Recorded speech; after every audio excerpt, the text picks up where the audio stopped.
All right, so good evening to all of you.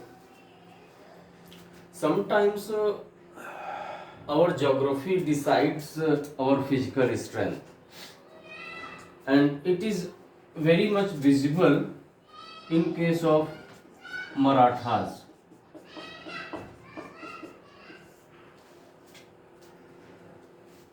You know, they were very expert in guerrilla warfare, and the kind of terrain they were living around, that naturally made them expert of doing these kinds of things and accepting challenges. You can easily understand if anyone whose house is just on the bank of the river Yamuna, he there is a possibility he may be an expert swimmer than the person who is living somewhere in Jaisalmer.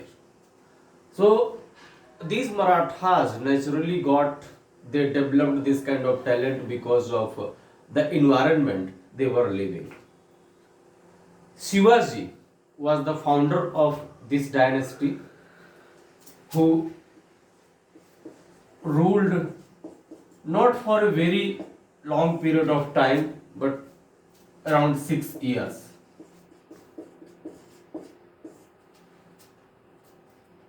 Shivaji, in his personality, there was the shadow of the most important factor of his mother. Apart from this, he was also the follower of some Sufi saints. Other than this, his guru, whose name was Kond Dev, his guru was like Bayram Khan in context to Akbar. But after the death of his guru Kond Dev or his teacher, Shivaji comes in a full-fledged manner. Shivaji fought so many battles, especially against the Vijapur dynasty, Adil Shahi, and after that he also led against the Mughals, Aurangzeb, and after that his sons come into power. So in our today's lecture, we will try to develop a sort of understanding in context to Marathas. We will also be discussing the Ashtapradhan, for which the Marathas were very well known. Their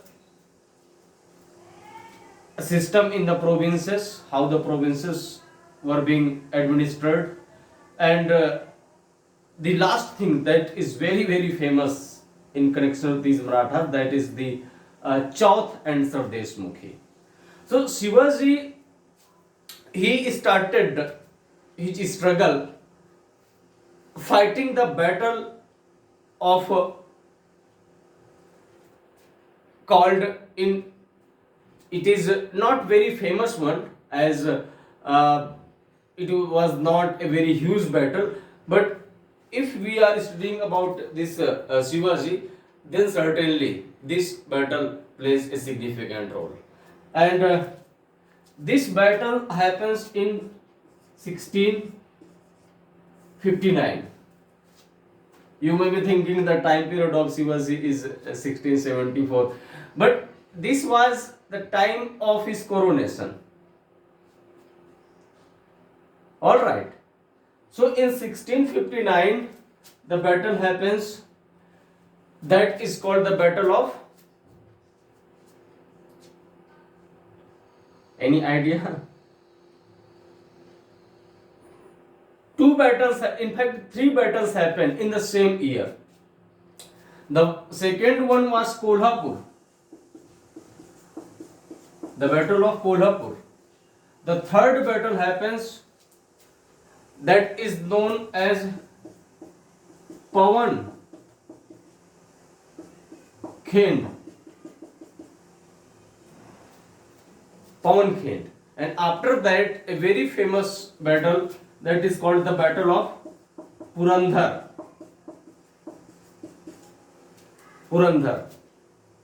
After Purandar, the battle of Salher. Salher.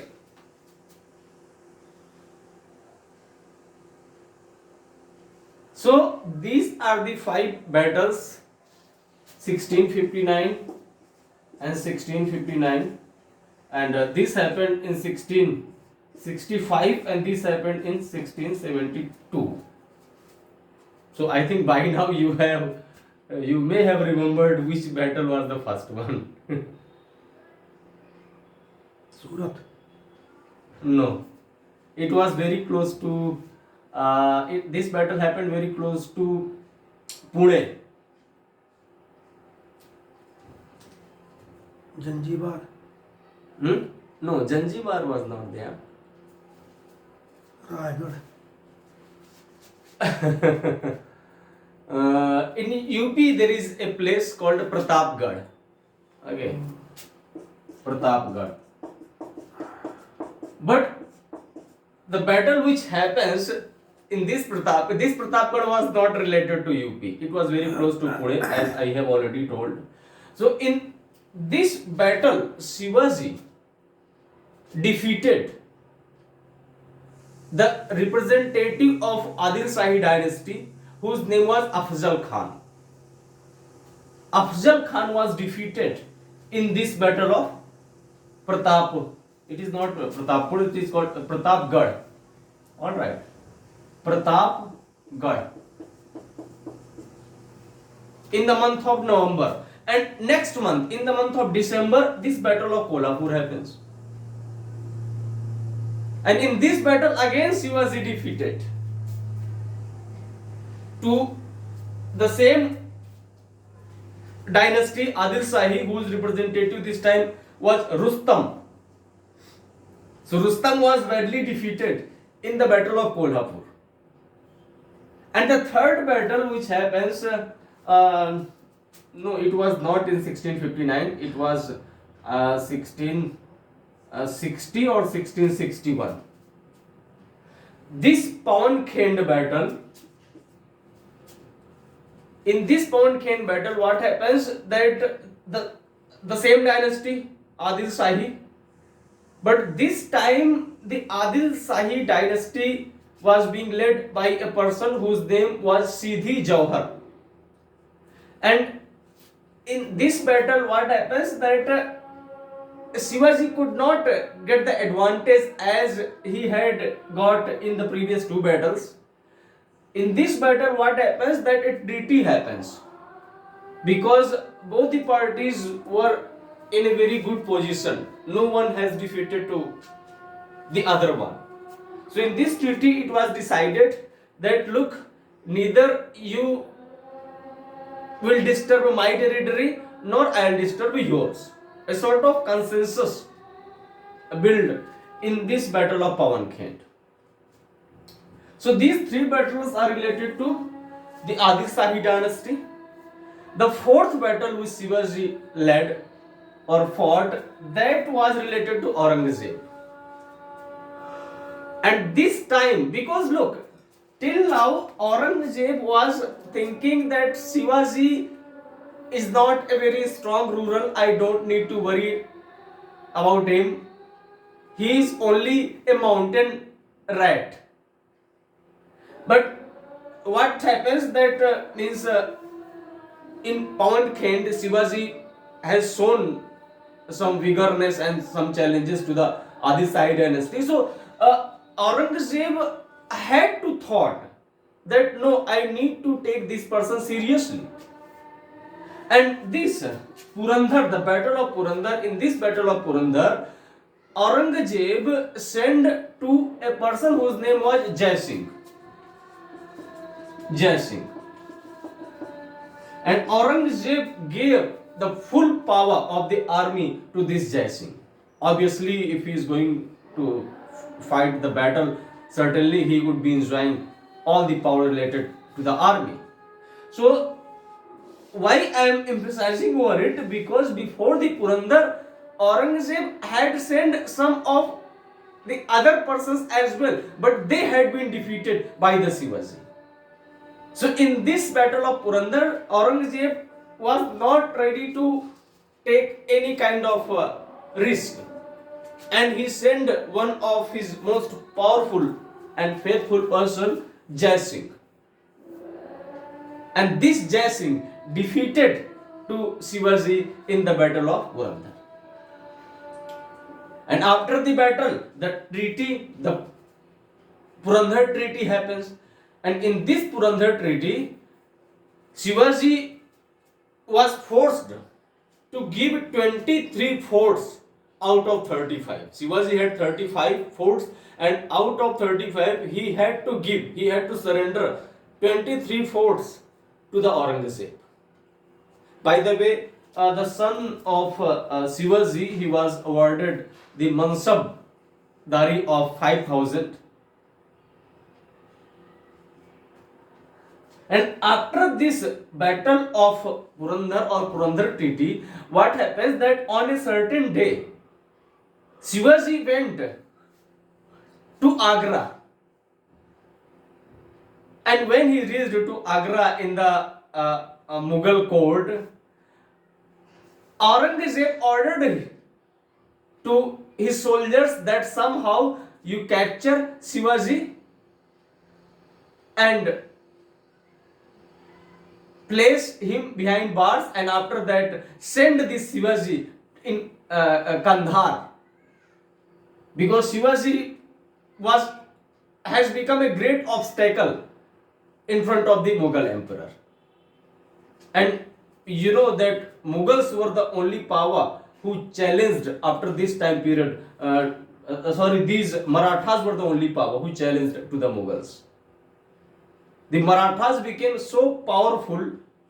A time came when they forced to the Mughals to lick the dust. This much powerful they became. So, Shivaji, he was captured by the soldiers of the Aurangzeb. But Shivaji, as he was quite intelligent, powerful, and every characteristics he had, that's why he founded this dynasty. Therefore, what happens that he disguised himself and comes out of that prison where Shivaji had been captured. He changed himself as a palanquin bearer. The people who hold, the palki. Chalo re doli uthao kahar. There is a song. Piya milan ki rut aayi. It's a very old song, but still the old and gold principle is applied on it. So Shivaji comes out of their captivity, and as he comes out after some time in the year 1672, he led one more battle, that was the battle of Salher. And it is said that after the battle of Salher, because in this battle the Mughals had been defeated, and on this battle onward, Shivaji became the principal ruler, or you can say he was basically, he sat on the throne. But there was a problem, that's why there was a gap of 2 years. And the problem was that Shivaji, some people were saying that no, Shivaji belongs to the Sudra community, that's why he cannot sit on the throne. And at the same time, some people were supporting that no, because Sudras at that time were not given the right to sit on these kinds of positions. Even afterwards, they were not given. Even now, I think, by the way, on papers the things are correct, but still on the practical ground, as reported by the Hindi newspaper, that more than 70% of people still practice untouchability. So somehow this enigma was solved, and in the year 1674, Shivaji comes in the throne and ruled for 6 years. And during his rule means because most of the things he had already done when he comes in the throne. So during these 6 years, anything which is extraordinary did not happen. That's why what happens that Shivaji, after 1680 when he dies, he left with two sons. The one was Raja Ram and the second was Sambhaji. After the death of Shivaji, Sambhaji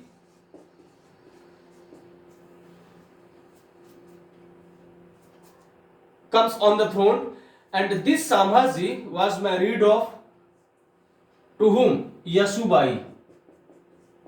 Yasubai. He ruled for 9 years. He also had a son whose name was Sahu. So this Sambha, in 1689, what he does, that he gave shelter to the son of Aurangzeb whose name was Akbar. And because of that shelter, Aurangzeb became very angry, and Aurangzeb had a battle against Sambhaji in 1689. And in this battle, this Sambhaji was defeated and killed. Now you may be thinking, what happened to his widow wife and his son Sahuji? So these two people, Yasubai and Sambhaji, they both were thrown behind the prison. They were made captive of the Mughal emperor. So naturally, after 1689, who will come on the hot seat? The second son of Shivaji, whose name was Raja Ram. About Raja Ram, it is said that he never sat on the throne because he always accepted himself as one of the shadow of the Sahu. By the way, the time period of is 1689 to 1707. So Raja Ram, the wife of Raja Ram was Tarabai, and he had one son called Shivaji, but he was Shivaji's second. So Raja Ram rules for some time, and after the death of Raja Ram, what happens that means after the death of Raja Ram, the Tarabai was there, and her son Shivaji second, he was made the ruler. But you know, as Shivaji second was being made the ruler, at that time what happens that in the Mughal emperor there was a person whose name was Zulfikar Khan. Zulfikar, the Wazir of Bahadur Sahib first, the ruler who comes after the Aurangzeb. So he released to whom? To Sahu. And why he released to Sahu? He released to Sahu because not because of anything he wanted to do good for the Marathas. No. His ulterior motive was very poisonous. His ulterior motive was to divide and rule. He was thinking that now the Raja Ram is not in existence, he is not anymore. So, and his son is ruling. So why should we not release to Sahu? Because once Sahu will go, he will start challenging that I belong to this throne. And the same thing happens. The same thing happens as the Sahu was released, and this Shivaji which was helped by his mother Jijabai, they both came and they had a battle. That battle is known as the Battle of Khed. Khed.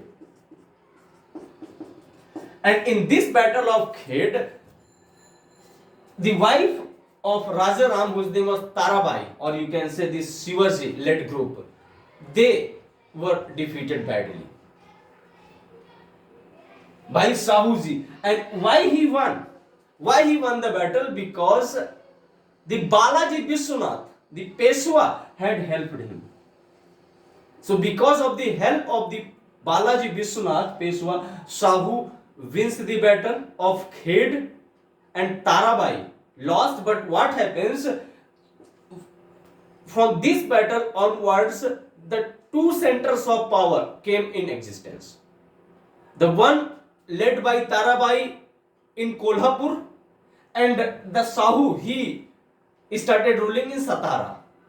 So Satara and Kolhapur, two centers of power of these Marathas, comes after the battle of, and this kind of consensus had been built up through a treaty called Varna. The Treaty of Varna. It happens when? 1731. So in 1731 they developed a consensus. Okay, you rule this one and I will rule from this place. So Kolhapur and Satara.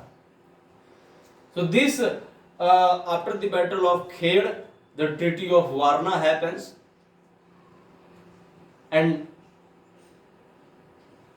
from this battle onwards, you can say the Peshwa becomes the actual ruler of the Maratha dynasty. He overshadowed the power of the ruler. So that was the time when Peshwa emerged with a great strength and they overshadowed the power of the actual ruler of the Maratha dynasty.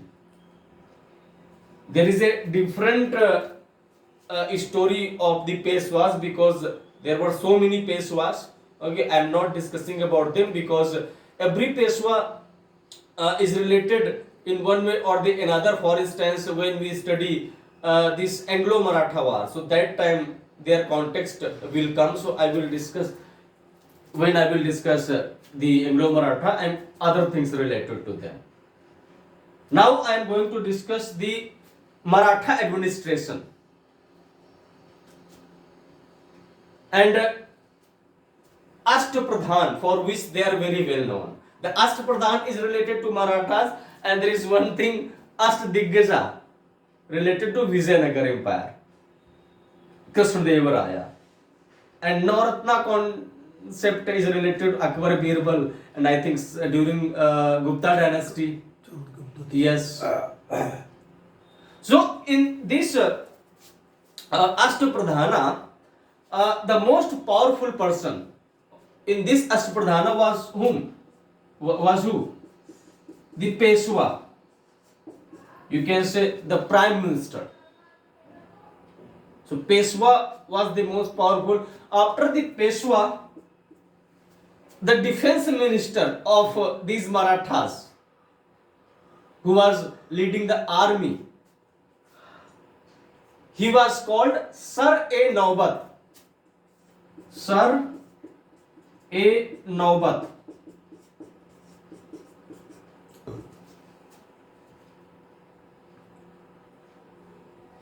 Other than this, there was a term called Sumant. Sumant or Dabir. Dabir, what Dabir represented? He was a foreign minister. Foreign minister. Mazumdar. Mazumdar. Mazumdar represented what? Mazumdar represented finance department, or you can say he was a finance minister, equivalent to Nirmala Sitharamanji. One post was Sachiv. Okay, Sachiv. Sachi was representing the royal correspondence, the letters that was coming out of India to Shivaji and the other Maratha rulers, and the letters which were being sent to other rulers. So this was the to maintain all these things. It was the job of the Sachi. All right. So 1, 2, 3, 4, 5. Other than that, one was Pandit Rao. All right. Pandit Rao, he was taking care of the donations and religious matters. And the seventh one was Nyaya Dhish, to dispense the justice. One is remaining. Try to remember if you are remembering, otherwise you can leave it. The Peshwa, Sir A. Naubat, Sumant or Dabir, Mazumdar, Sachiv, Pandit Rao, Nyayadhish.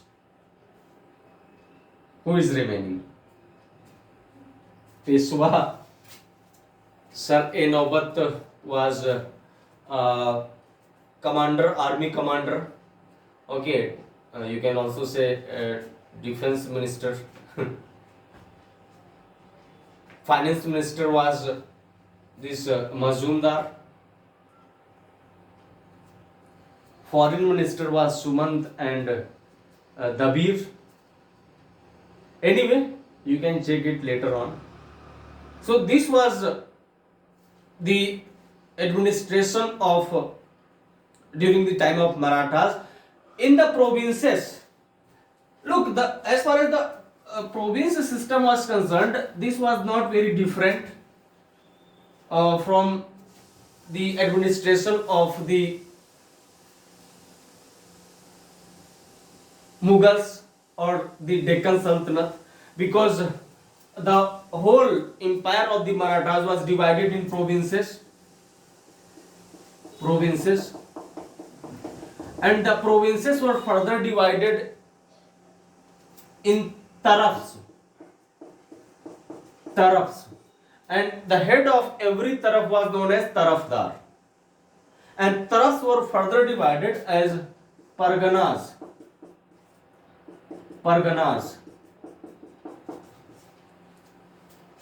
In Pargana, there were two officers well known.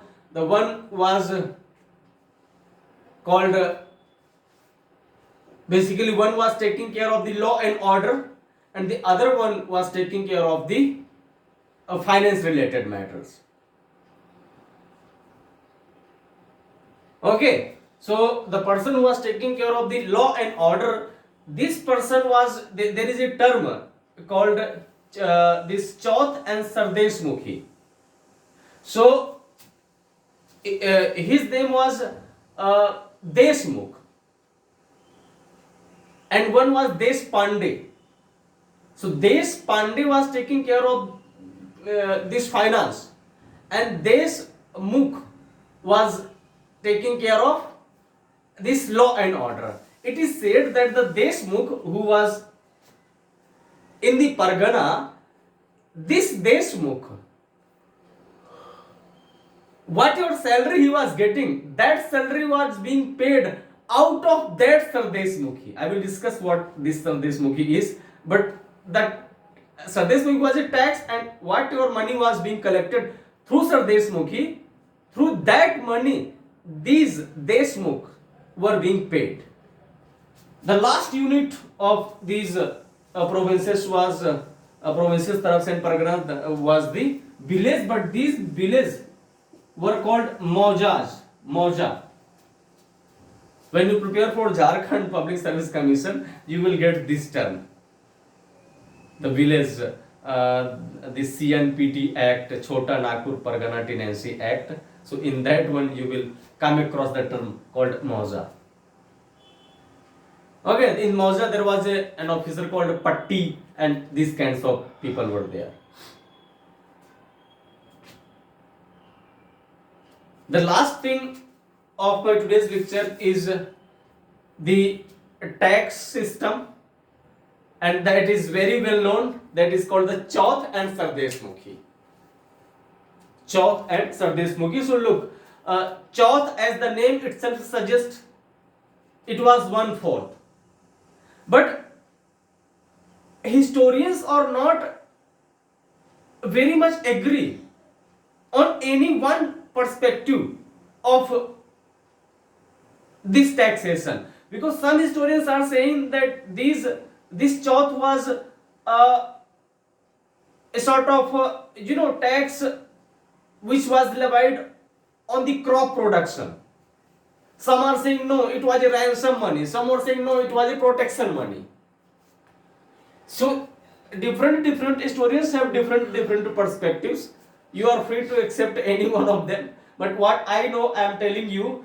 Basically, you can understand by taking the example of a goon whose name is Ranga or Billa, anyone you can take. So let's assume this was the first of all. You also need to know that these Chauth and Sardeshmukhis were not levied on the Maratha Empire. These were levied on the states or on those empires those were connected to the Marathas, or those were not inside the actual Maratha territory. They may be anywhere. So let's assume the Ranga is there, and this state wants to protect itself from this goon called Ranga. So what these Maratha told, that look, we can help you, but you have to pay 1/4 of your revenue. You can also replace this revenue word with a GDP for your understanding in a very layman language. So these Maratha told that look, I can protect you from this goon or this Ranga as long as you are paying me, you are ready to pay me 1/4 or 25% of the total revenue or the total GDP of yours. So this 1/4, as it was 1/4, that's why it was called the Chauth, and it was a protection money paid to the Marathas, because if they were not paying, then what will happen? Everything would be looted by this Ranga sort of people. So they thought, oh, it is better to pay 25% to these Marathas. In return, they will protect us. And this policy is not any new policy. Okay, we will see later on, and we have already seen it in the Deccan Sultanates and in some other occasions, but it became very famous during the Marathas Empire, as they gave the specific terms to these things. Otherwise, these kinds of things always kept on happening, and even now these things are happening. The Sardeshmukhi was basically that it was the extra 10%. 25% had already been taken, but they required, the Marathas told. And why they told? Because some of the states were claimed by the Marathas that these states belongs to our ancestors. Our ancestors have ruled over these states, so technically these states belongs to us because we are their children, successors. But Marathas told that we don't have any problem, you can rule over it as long as you are paying us the extra 10%. So in one line I want to say that this Sardeshmukhi was different from the Chauth, as Marathas told that in the state where you are ruling, this belongs to our ancestors. So because of this belongingness, you are supposed to pay 10% extra. If you are not paying, then we are the bigger Ranga than the present one. So they thought, where should we go? If we are going there, so we will, so this kind of problem were generated deliberately by the Marathas. Ultimately, they wanted to earn money, as it was the most important thing at that time, and even now it is. So this was the Chauth and Sardeshmukhi, very much prevalent during the Marathas. So that was as far as the Marathas were concerned. Their Peshwas we will be discussing in our coming lectures. Namaskar.